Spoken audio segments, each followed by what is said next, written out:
Draco.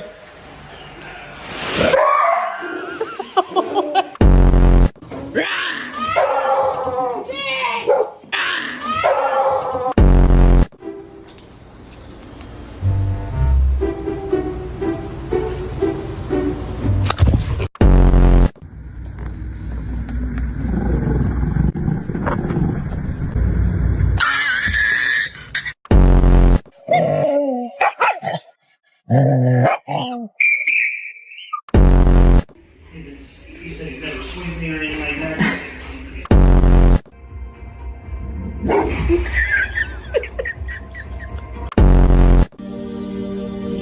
Brother, what's that?